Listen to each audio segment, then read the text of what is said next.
Joining us now, Democratic Lieutenant Governor of Minnesota, Peggy Flanagan. She's also running for U.S. Senate. Lieutenant Governor, first, of course, my sincerest condolences for the anguish that your community is experiencing today. Can you give us a sense of how the state is handling this tragedy?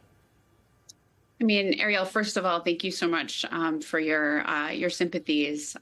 Minnesota has been through it this summer. This tragedy, the loss of the lives of two young people, an 8-year-old and a 10-year-old, it is incomprehensible. And the heartache that our state and community is feeling right now is overwhelming. I am a mom of a 12-year-old, a middle schooler myself, and that is the lens through which I see this entire issue. Our community is in incredible pain, and it will take a lot to get to healing.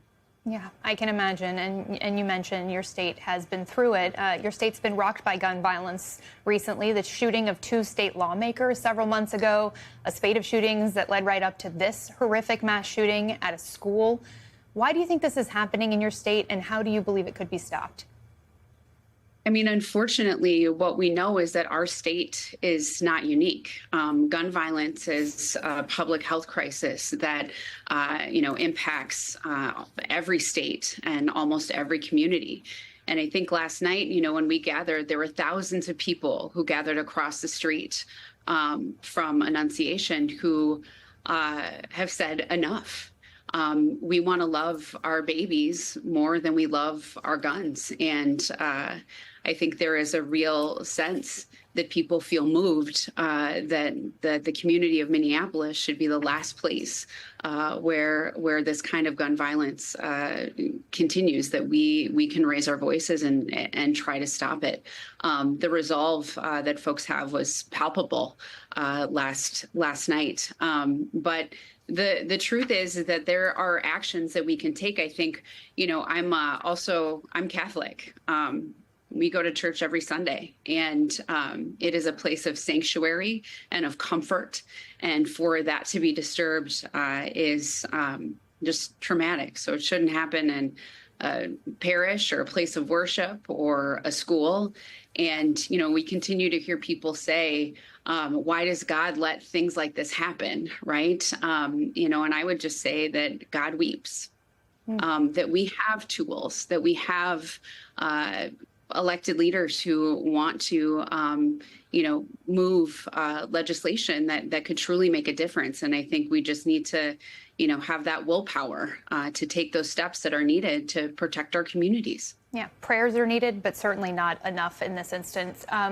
We talked about the safeguards, putting safeguards in place. Minnesota has a red flag law, but an analysis from Project Minnesota shows that gun deaths have actually not decreased. Why do you believe that is? What's the disconnect here? I mean, I think what's very clear is that Minnesota can't do it alone, right? That we need action at the federal level. We need to ban assault weapons and high-capacity magazines. We need comprehensive background checks and federal red flag laws. It is too easy to have access to these assault weapons. And here's the deal, I am a gun owner myself. I think that people should be able, to own firearms, to do so responsibly. But these weapons of war that can injure and kill people in these mass shootings, this is not, what we should be facing every day in our communities. This is needed and necessary reform, and I look forward to partnering with folks in Washington, D.C. to get it done. Yeah, so many people agree with you that there needs to be common sense on this topic and that there needs to be a consensus reached. You are running for U.S. Senate. How does Congress get this done in this environment that we are living in? I mean, I think I still have hope. I still have hope that we can make progress. I still have hope that our love of our children can be the foundation on which to build. This is something that every community where this happens, people say, oh, I didn't think it could happen here. where my hope is now is that we can turn this loss and this tragedy into action. I am willing to find that common ground. I think that there are opportunities for us to work together. I think again, as a gun owner myself, that there are opportunities for us to work together. And I will lean into that. I will have as many cups of coffee as possible to continue to do that work. I still believe that we can work together. And I think Minnesotans certainly have that expectation, and Americans do as well, that this is needed and necessary, and that our babies and these two little ones who were dropped off at school with the excitement of the school year, with really the Jeremiah 29, right? Hope for the future was the scripture that was supposed to guide this school year. Hope is a decision. Hope is a choice. And as grown-ups and as decision makers, our job is to have that hope for our children and turn our prayers into action. And that is what is before us today.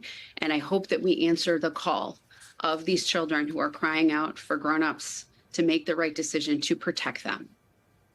Lieutenant Governor Peggy Flanagan, thank you very much for being with us. And of course, our thoughts are with your community right now.